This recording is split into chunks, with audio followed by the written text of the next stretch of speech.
Welcome to MotivationAddict.com with Julie Salon.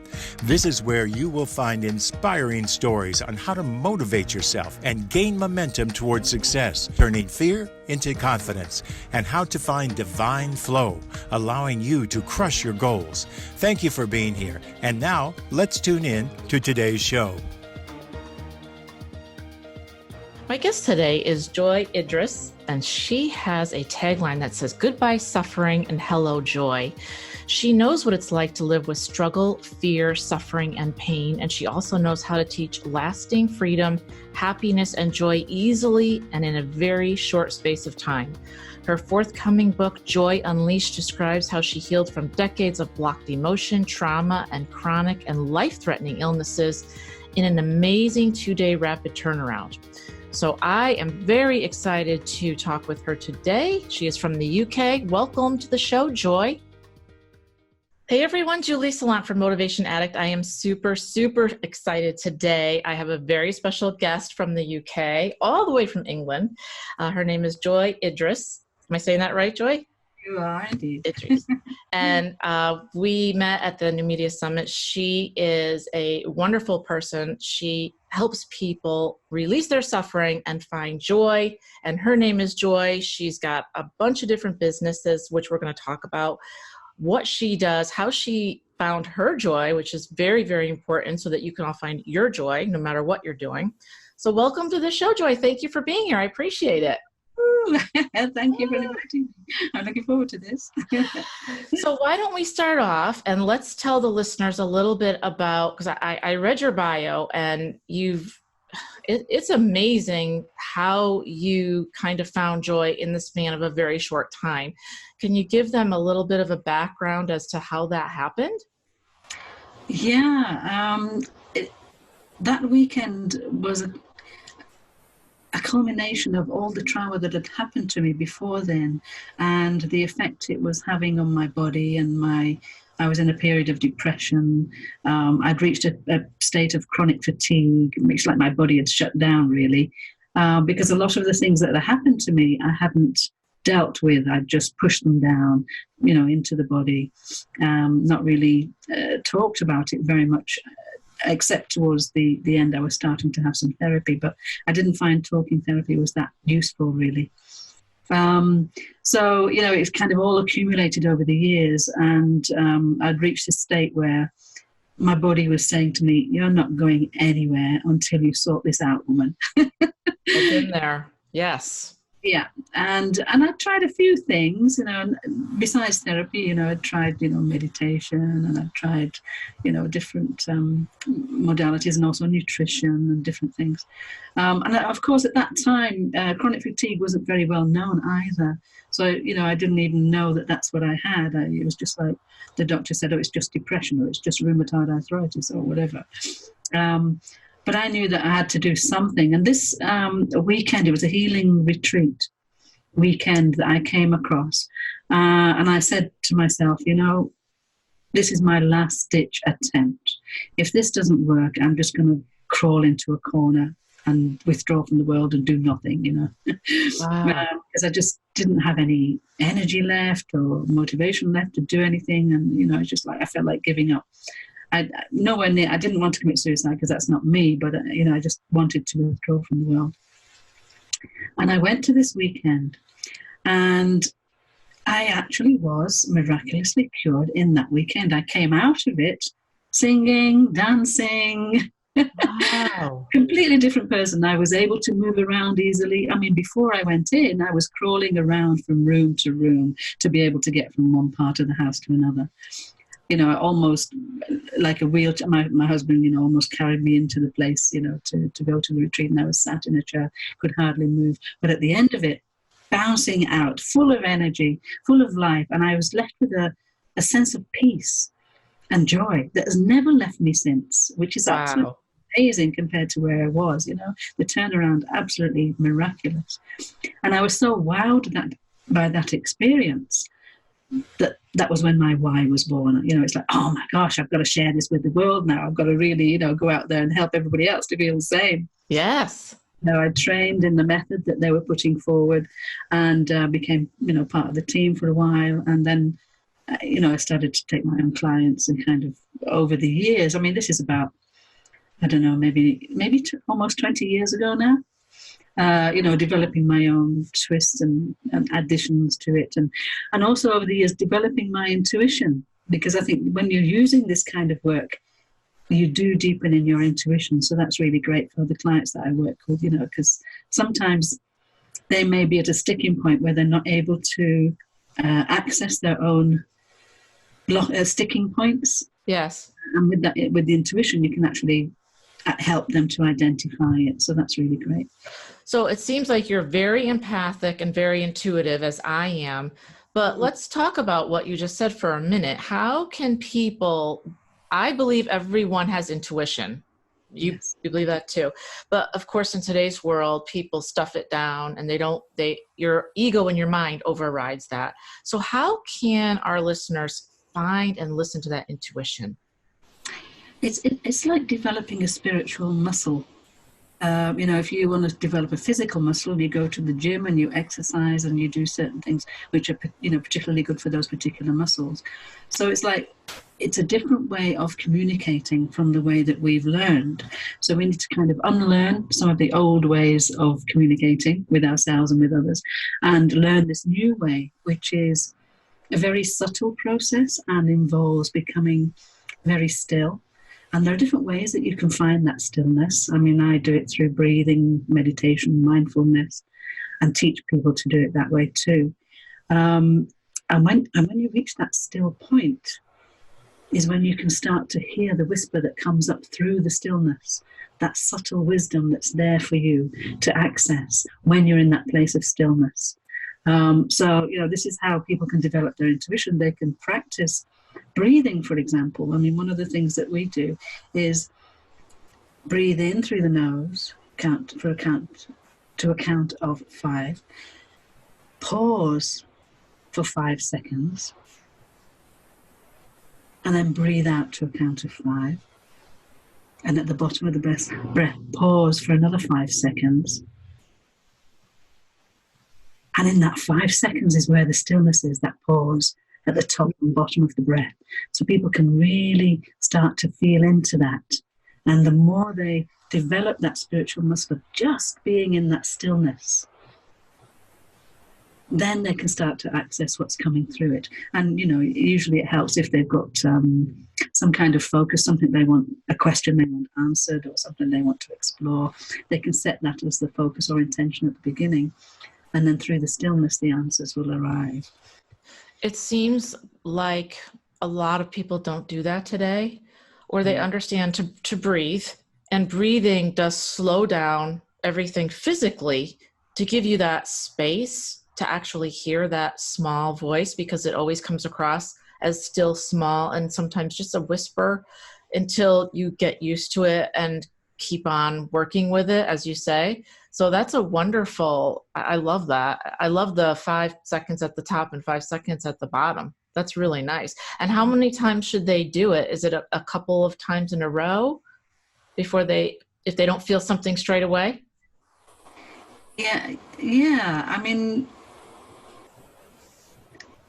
until they can sense that stillness. So that, for some people it might be a couple of times in a row. For others, it might be 20 times in a row, until they get to that place of being able to notice the stillness. Right. And there are other ways to do it as well. If they're finding that is a challenge for them, they could, for example, just put their hand out in front of them and just look at, say, join their forefinger and their thumb, and then look at the forefinger and thumb and focus on it. And you can find stillness that way, because the focused attention also gives you stillness. I mean, that's one of the things about breathing as well, isn't it? Breath work is often to do with focusing your attention. Yes. And I think intuition is body wisdom, and the body wisdom requires us to focus on our body. Right. So a lot of what I do as well is about focusing on the body, exploring the body, seeing what arises from the body, allowing the emotions to come up that have previously been suppressed, so it's mindfully becoming aware of what emotions are here, not trying to put them away, not judging them, not criticizing what's coming up, but just allowing them to be, acknowledging them. So this is all about intuition and body wisdom and connecting to it, which is completely different from the way we've been brought up, isn't it? We've brought up, right. And the first part is you have to disconnect from all of the social media and the internet and your phone and everything, and then just have some time alone to really focus in and to hear that voice. And I love that you gave another example as well. So has your whole mission is about bringing joy to other people's lives, helping them find their inner joy and thus their life purpose? Yeah. And first of all, that involves letting go of what's getting in the way of that, the layers that have covered their joy. Because I believe that joy is already here. Everything, that our happiness is already here, our contentment, our fulfillment, it's all here, just waiting for us to rediscover it or to remember it. But of course, from the time we were small, it's been covered up layer by layer, by our conditioning, by the media, by education. We've learned to look at life in a certain way, which is very different from our intuitive way of responding to the world. So, we need to kind of unlearn that, or let go of it, or uncover it and let it dissolve. Yes. So that we can then naturally uncover our natural joy. It kind of rises spontaneously once we get all that stuff out of the way. Right. I agree. Let's be completely nude. Yes. And it's so important what you said, is to allow those feelings to come and not judge them, because then they can move through you and out and past you. Because when you look at them and judge them, I find that you keep them. Have you experienced that, or your clients experienced that as well? Oh, yeah, for sure. Yeah. We develop these characters that we play out. If we're not aware that we are playing these characters out, then they are controlling us rather than us unveiling them. So for example, somebody's playing out, and as I used to as well, the victim, Mrs. Victim. Because of something that's happened, we've got the story behind it of why we're a victim. I was abused when I was young, or all this, the stories. I'm not saying the stories are not valid. I'm just saying that we develop this victim character from it, and at the time that it happens, maybe we didn't have any control over things because we were young. But as we're getting older, we have control over deciding how we want to live our lives. Except that, if we're not aware, then we haven't got the choice to change from victim to being empowered, So if we can become aware of usually it involves uncovering memories where we felt victimized. We get a chance in the work that I do. It's like an inner guided journey to where your emotions are stuffed into your cells, and then usually they're stuffed at the time of something happening in your life. We uncover that, we bring that out, and the younger you gets to complete what they didn't complete at that time, gets to say what they wanted to say but they didn't get to say, gets to have the feelings acknowledged that maybe they didn't get acknowledged at that time. So everything comes to a completion, so there's no more need to be a victim. Yes, I completely understand that. And I'll take that a step further in what I used to do in sales. I would always present myself as whoever was in front of me. I would change the character to whatever I thought you wanted me to be. So if I was wearing my sales hat, I would not change into that person, but it's just something that I automatically did. And it wasn't really to get the sale. It was just because I was uncomfortable and I wanted to make myself more comfortable. So if I think that you want somebody who's a little more loud and boisterous, then I'll be that person. If you want somebody a little more calm, then I'll be that person. And I realized that a lot of people do that. It's not just in sales. It can be in the 9 to 5, or you could do it in front of your customers. And how can it's a survival thing, I'm really that, because it happened to me. If something happens when you're a child where you are putting some kind of danger, then as a survival tactic, you hide yourself and then you start acting out what you think people want in order to be safe. Yeah. Yes. Carry through into, maybe at that time when you're a child it was a life or death thing, but when you're getting older, maybe it's just a criticism, judgment, which feels very similar. Yes, not safe. Work out what they want, give it to them, and hopefully they'll approve and love you, and accept you. Except, that the problem with that is you've lost your sense of self. You've got you're not connected to your value, to your worth, to even who you are. So all of that needs to be uncovered. Let's uncover the games that we're playing, the characters that we're playing, and actually get in touch with our true self-worth and our true essence of magnificence and brilliance and fun and delight, Right. So just be who we are naturally flowing into, rather than working out what people want and giving them that for safety. Right. And so do people come to you and do they know what's wrong? Do they I'm taking as an example, let's just take a 40-year-old woman who's been in the 9-to-5, but knows that she's not using her gifts and she's not happy, and she knows it's something, that's not right, but she doesn't really know how to move forward. How do you help that person? Yeah, this is exactly what I do. Is we come together, we go into meditation. It's a guided meditative process. When I work with a client, we might go on for like 2-3 hours in one meditation. When they come out of it, they say, "Oh, it felt like 5 minutes." You get into the present, you lose sense of time anyway. And then, let's say her intention is that she wants to feel more vibrant in her life, feel more in touch. So what we'll do is we'll go inside and access a place in her body where she's feeling tight or feeling constricted, knowing that we've set that intention so that the body will just guide her to the right place. And then we'll actually uncover a memory, and that memory is usually perfect for this resolution that she's come to find, where she discovers that when she was a child, she was rejected or neglected, rejected for being vibrant. Yes. So she learned that she had to just calm down, dim it down. Yes. Just be like quiet. Children shouldn't be heard, and all of that kind of thing.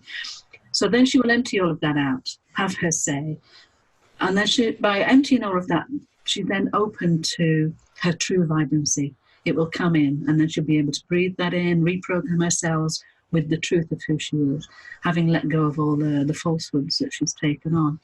And then when she comes out of that process, she will be naturally in touch and in tune with herself, and she will have resolved what she came with.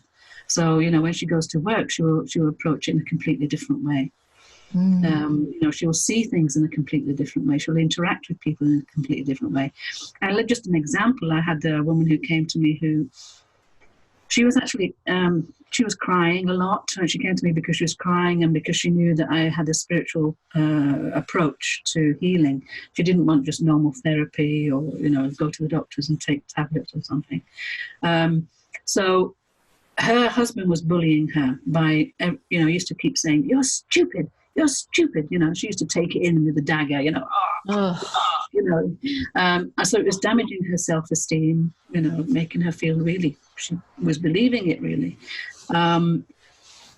So we went into this process, and she discovered that she'd received that signal, that learning when she was young. So her husband was really just repeating the pattern. She'd attracted more of the same, of what she expected in her life, So when we uncovered that, then she was actually able to get in touch with her true worth and her true intelligence. So when she went to be with her husband again, the first few times he was still saying, repeating the same behavior, but she didn't take it on board this time. She just said, "Interesting point of view. It's not my point of view." And she just let it go straight past, Yes. And after a very short while, because he had nothing to bounce off, it wasn't hitting anywhere, he gave up on that behavior.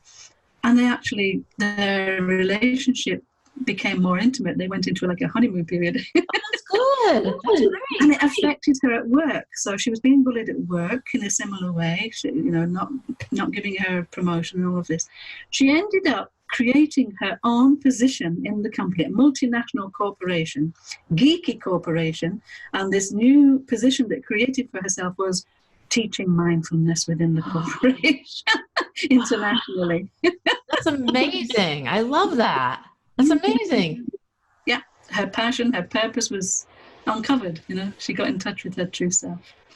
I feel like so many of the experiences that we go through, even though they're difficult at the time, that's what we like to help others with, because if we can help others not suffer like we did, then it's worth it. But something you said was very important that I don't know if the listeners caught, which is she let all of that go past her. So it's our choice to hold on to something and let it go deep into our spirit, or just let it bounce off of us. And it can be difficult. I'm not saying that's easy, but it is like a muscle. You kind of do have to practice. And if there is someone certainly, I had a boss like that, that would just, she literally was so bad that she would come in the morning and she'd go like this.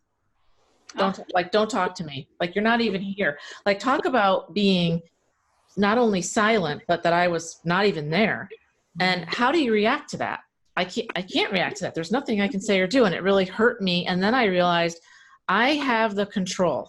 I can decide how deeply I want this to get in my spirit, because the deeper it gets, the harder it is to get out. So can you talk a little bit about how we can make that adjustment as to how we control our own destiny, and that things that people say about us, how we can kind of let that in or not let it in?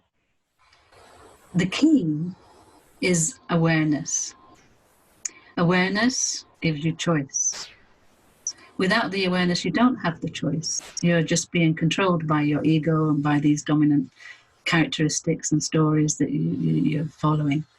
But once you become aware of the games that you're playing or the characters that you're playing, you can choose not to play them. Right. They're like characters in a theatre, really. You can identify.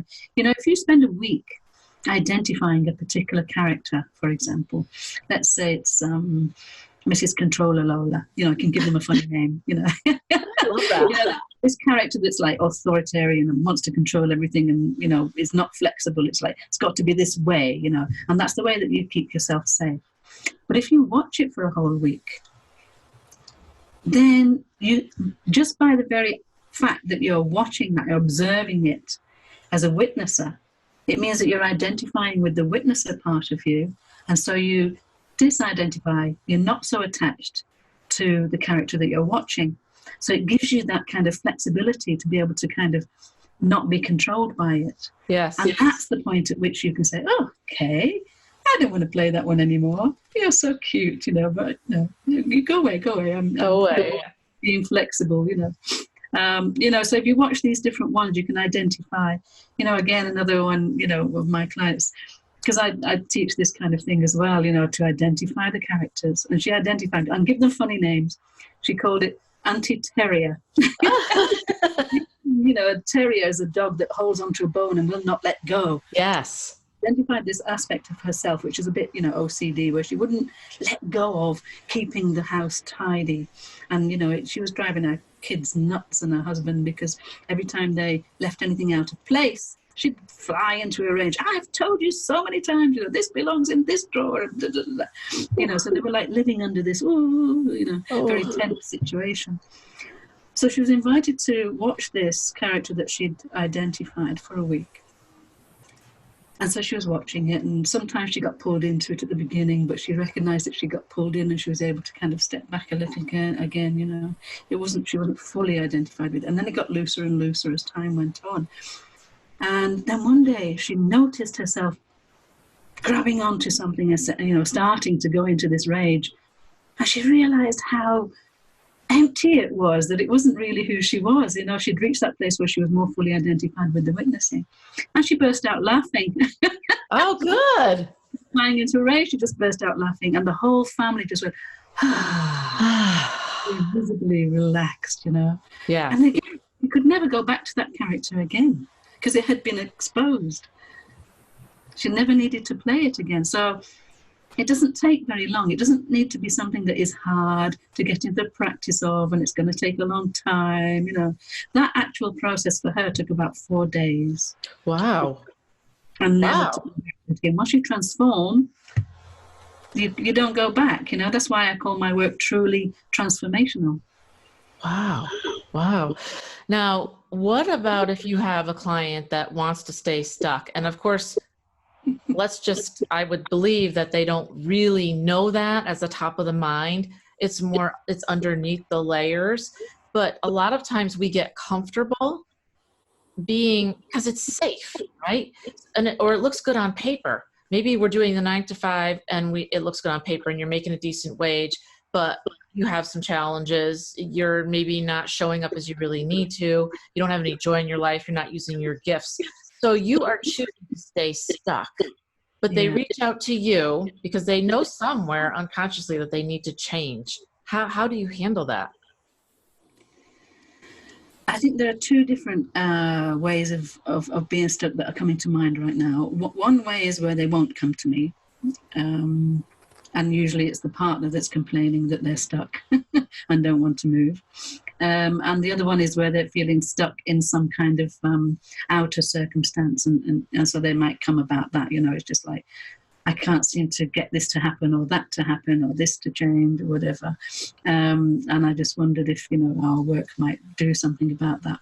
And, this second one I would say is where the internal work, when we do it, will start to manifest outwardly, because we need to change from the inside first before the outside will change.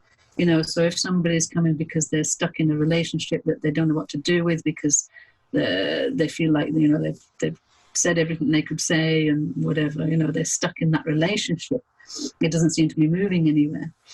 But if they do the internal work, then what they usually find is, and like that woman found, was they stop taking seriously how the other person is responding to them or reacting to them or even behaving towards them.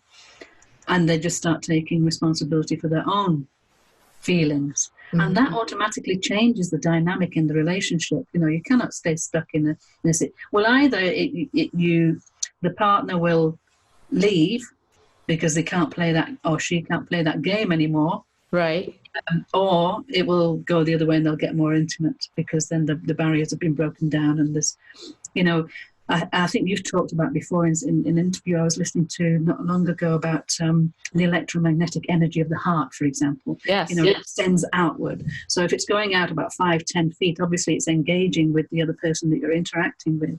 And if your energy is being raised to a higher level, then it will automatically have that effect of raising the other person's energy to a higher level.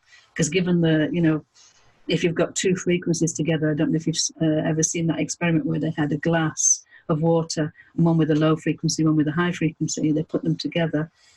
The lower frequency rose up to meet the higher frequency water. Oh, wow. I did not see that one. Oh, wow. So, we have a tendency towards going to the higher. And again, with this work that I do, it's about emptying the cellular memories, which are usually the heavier ones, the negative ones. And we usually put in positive ones or allow to radiate inwards into the cell, once the other stuff's out of the way. So the cell gets filled with higher energies. And then when cells die, they tend to pass on their memory to the next generation of cells. However, if we've interrupted that memory, we've put in new higher energy resources, they're given a choice, they will pass on the higher energy resources. That's cool. That's cool. Place. Yeah. So, this automatically affects what's happening on the outside.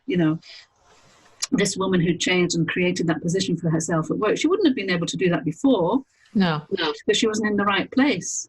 She didn't have the confidence. She didn't have the vision, the words that you use to tell people what you want to do, would flow automatically once you're in that better place, that higher energy place. So it kind of automatically comes about. However, the first one, where say your partner is stuck. Yes.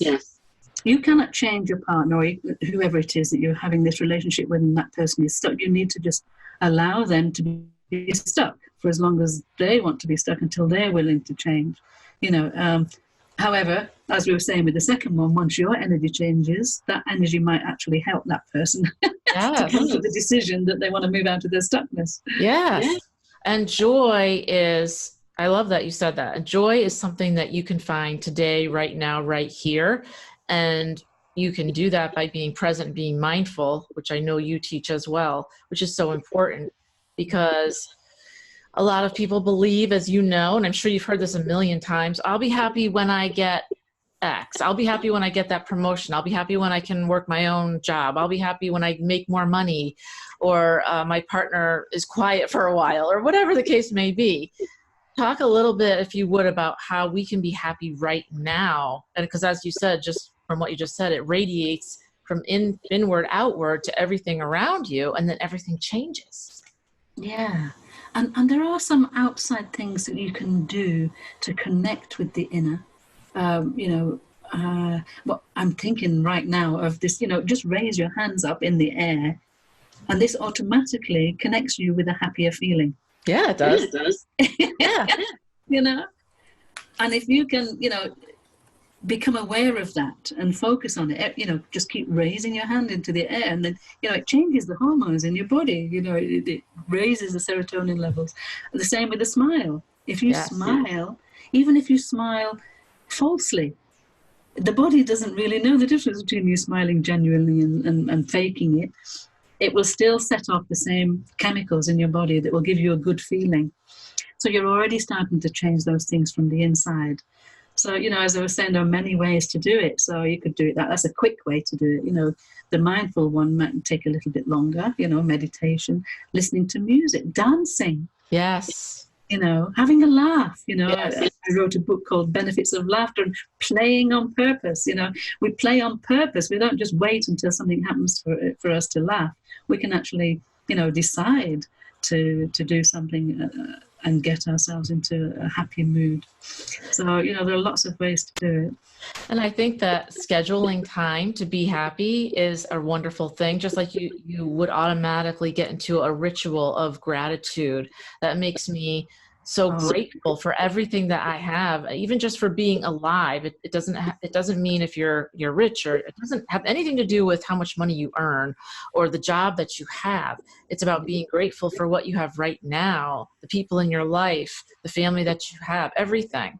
Do you have rituals that you've put in place for yourself? I bet you do.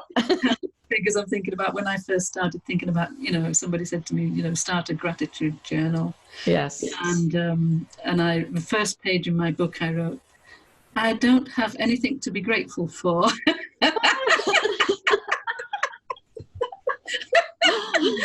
Because everything for me at that time was wrong. My body was in pain. I was depressed. I was crying, all of this kind of thing. So I actually started like that. But, from there, then I started to do the usual things that we say. I'm grateful for my hands. I'm grateful for my feet, Yes. I understand. But it rises in increments.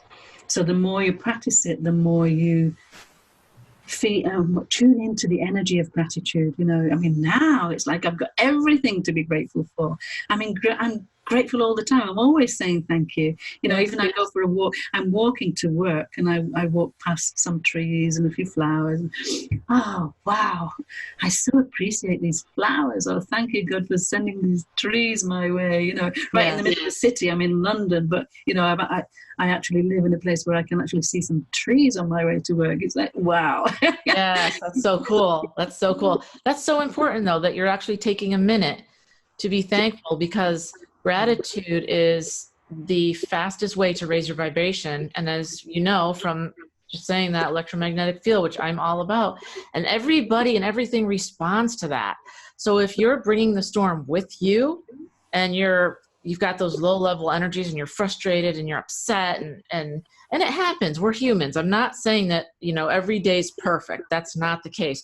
But if you can be more on the side of being grateful and happy for a lot of what you have, then you're going to be happier now and when your life changes, no matter what happens. Yeah. So most of your clients come to you. What are the biggest changes that they can expect? Is it more joy, more happiness, better communication? But what about career-wise? Besides that woman that you spoke of, that she created her own job, have you worked with anyone that's maybe more artistic, and they were doing the 9 to 5 and they really were a writer or a painter, and then they were able to blossom after working with you? Not so much, actually. I've seemed to attract people who have been having experiences of being bullied or abused, or are in a difficult relationship, and you often in corporate, rather than that they're an artist and want to develop their talent. So I don't have a lot of experience in that area, but I know, the people that I've worked with in corporate have always had a good result. And one of them, she wanted to leave work because she was being bullied, but after the process, he ended up leaving instead of her. Oh, good. Good. Went up the ladder very quickly. Oh my goodness. Oh my goodness. She was a horsewoman. She used to really enjoy being with horses, and she found much more time to spend enjoying that as well. Right. So that's what I was going to ask you, and I'd sent you a little message, and I know this isn't your typical question, but because I have so many equestrians that listen, and we can teach them how to be mindful and full of joy. Do you have any thoughts on how they could, maybe on their either way to the barn or at the barn before they see their horse, that they could incorporate some joy into their life besides, raising their hands and being grateful? Anything else you can think of that, as far as a tool that they might be able to use? Good question. Let me put it to you this way. What about visualization? Yeah, I was just feeling rather than visualizing, feeling the beauty of the horse and the vibrancy of the horse, and how the horse can be really in tune with its rider, and the beauty of its form, and how wonderful it will be to share that together, because of feeling the enjoyment of the horse as it's moving, and feeling the wind on its face, and things like this. I suppose it is like a visualization, but more on the feeling side. Yes. Because I don't know if you can feel that as I'm saying it. The heart seems to open up more, whereas a visualization tends to stay a lot up here in the head.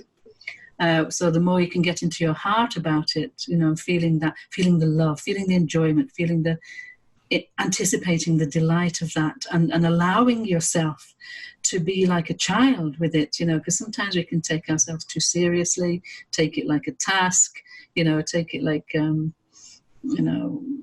a control thing, whatever, or even feel that it's the horse that has to give us the enjoyment, rather than that we're going to really enjoy it, and it'd be great to share that with the horse. Yes, I love that. Yes.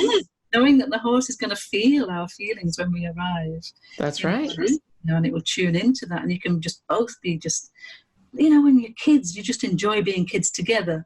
Yes. Another child with you, and you're just enjoying playing ball, and it's not about, that child has got to make me feel happy. You're just so happy that you're just sharing it. So having that understanding before you go that it's going to be a shared experience rather than something you're taking.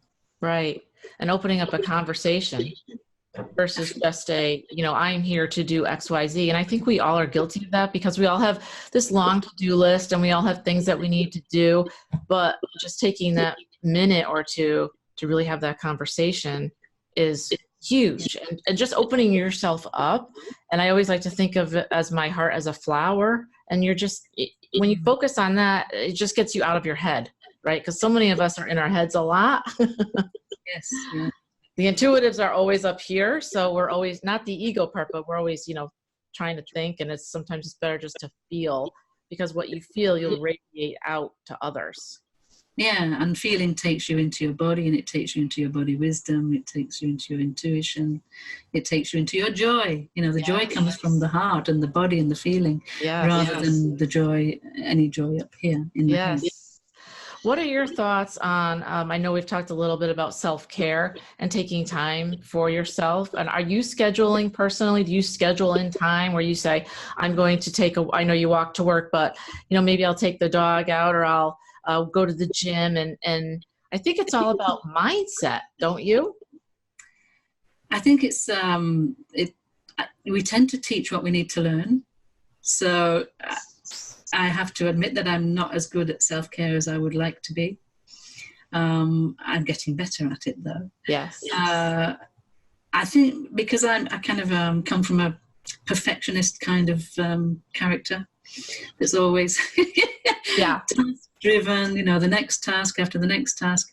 And I've learned to be mindful and be present to most of that, so that it's actually not so much of a task now. But at the same time, I'm not including as much downtime for me as I feel would be beneficial. But at the same time, when I do give myself downtime, I find things that feed my passion. So I might decide to watch something on YouTube or something. It's my downtime, to watch something that has nothing to do with my, tasks. Yes. But it ends up being to do with my passion, and then I end up taking notes and things, So yes, that's okay. Yeah. But I think, well, is that really downtime? Because I'm like back to being almost at work again. Well, I think you need to schedule in whatever works for you. And sometimes that's a guilty pleasure. People want to, binge watch a show or something. And that's a guilty pleasure because I think of that as I'm doing nothing. That means I'm not working, right? But actually your brain and your body both need different things. So sometimes your brain just wants to be entertained. That's what movies are for. Sometimes you don't want to think. You think all day and you've got a million things to do and you delegate. You've got so many things going on in your life. But sometimes you might just want to say, you know what? I just want to go to a movie and eat some popcorn, and it's mindless, fun entertainment. But you need that sometimes. Yeah, except that for me, I'm not doing, my sister says, you never read fiction? Because she's a big fiction fan. And I don't. All the things I read are to do with, mindfulness and spirit and autobiography, maybe. I love. It's my downtime when I'm just exploring other things that people are saying about the topic I'm passionate about. Well, that's a good thing. That means you're self-informed. So that's a good thing. That's a good thing. Yeah, but is it downtime? Well, I guess you have to evaluate that for yourself, but anything that makes you feel better and gives you a little bit of a recharge, I think you could consider downtime. When you can come back to your work and be more full of energy and more vibrant, I think that then whatever you've done has accomplished its task. Yeah. What are your thoughts on, and I'm going to throw something funny, but you said something in the very beginning when we were talking about businesses, and I was thinking about crystals. And what are your thoughts on that? Do you think they have attributes that can help us in our everyday lives? I do. I don't use them in my work, but I really feel the vibrations of them in my shop. And quantum physics, is of the opinion that everything is energy.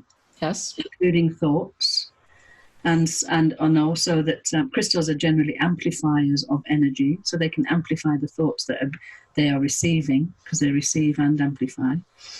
So I think there definitely could be a repository of thought energy or feeling energy in crystals, and there seems to be an accumulation of similar thoughts towards particular crystals, So have you heard of morphogenetic fields? No. So Rupert Sheldrake, he's a quantum physicist, talks about these morphogenetic fields, which are fields of information where meanings that are similar collect together. Okay. So, if we think of an apple has got a particular meaning, and everybody around the world has a similar meaning for an apple, and that becomes a morphogenetic field. Okay. But that's a simple example, but more complicated ones can exist as well. So it's almost like they're out there and we can tune into them. And the crystals are like receivers and amplifiers of these morphogenetic fields. So then, they've got particular attributes in that way then, haven't they? Because if everybody thinks that rose quartz is to do with love and relationships and loyalty, then that's holding or amplifying that particular morphogenetic field. Wow, that's interesting. Yeah, I completely agree with that. I mean, I believe that because we all associate with, certain things with a universal thought pattern. Pictures can vary, but we get the gist of it, right? If you think of the apple, like you just said, you can think of it a couple different colors, but we're all thinking the same thing. Yeah. So Jungian archetypes, the same thing. Interesting. Genetic field as well. Interesting. I want to ask you something I've never asked anyone, but I'm getting into it myself. What are your thoughts on the spiritual universal laws? Have you delved into that at all? I'm just curious because I feel like we're all governed on Earth by certain global laws. Yeah. And it seems not just the law of attraction. I'm not big on that because I think there's so much more to that. But have you looked into that? I'd love to hear your thoughts on that. I know. Is it Stephen or Richard Hawkins? He talked about these energies. Stephen Hawkins, yeah. Yes. And that start from the lowest ones, which are like fear and guilt and shame, and the level rises as you go closer to courage and then love and joy and enlightenment.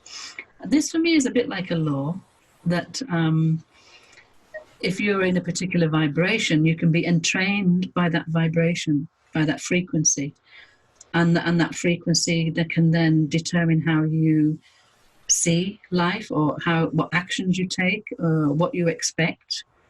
And very often I believe that we get back confirmation of what we expect.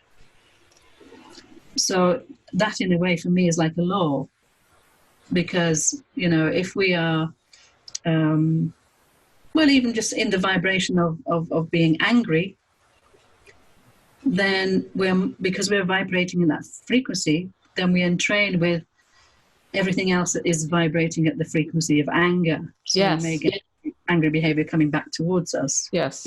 It's like and that in a sense is a bit like law of attraction, but more kind of in a wider sense, And I also believe that I believe in the divine, and I believe that the divine is the highest of everything that we can imagine. So the highest love, the highest frequency, the highest good, the highest, all of this. And that our utter contentment is found the nearer we approach the divine, surrender to the divine. Yes. So that for me, that's like a law that, when you're not surrendered to the divine, you're going to get feedback which will tell you you're not surrendered. Yes. Yeah. I've been surrendering a lot lately, and it's working for me. And surrender can be difficult for a lot of people because they feel like they're giving themselves, and they might think they're giving their choices away. But actually, you're expanding your choices, because if you're thinking you can get something one way, that allows the universe to give it to you only one way, when there's a million ways that say success can come to you, right? Yeah. So by surrendering, it's like, oh, I don't know how it's going to come to me, but I'm ready for anything and I'm open to it. And let's talk for a second about being open, because you've laid out some great tools for people to be mindful and to change their mindset. But what about receiving and being open to that change? Yeah. That was very difficult for me the first half of my life. Me too. Because of the traumas and abuse that I'd suffered, I was not able to trust.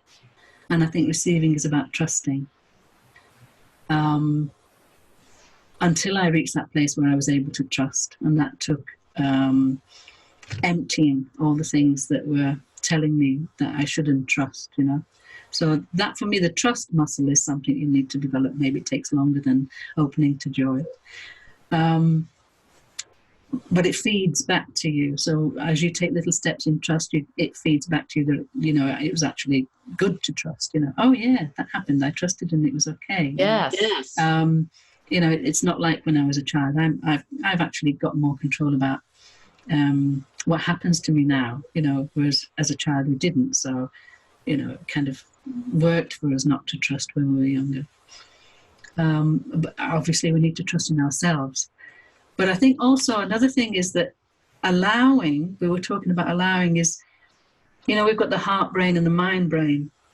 And the heart brain is, I think, 5,000 times stronger than the mind brain. Mm-hmm. If we allow it to direct our lives, we've become a bit lopsided. We've been taught to use our mind, our brain, our control, competitiveness, logic, reasoning, and all of this. So we have to kind of unlearn that, because that's kind of blocking the allowing of the heart. And if we open the heart, its nature is to receive, to give and to receive. Give back. Yes. Yeah. But it knows that it's good to receive. So then, the more we're in tune with our heart, the more we are able to receive in trust. Yes. And allow, because the heart is connected to the higher energies. So once we allow from the heart, wow, the feedback that we will get will be amazing. And this is where the joy steps in. Then it's like, wow, yes. It's great. It doesn't matter what happens to me on the outside, actually. I'm happy from the inside, Right. It really doesn't matter what's happening on the outside. And you don't need other people's approval to be happy.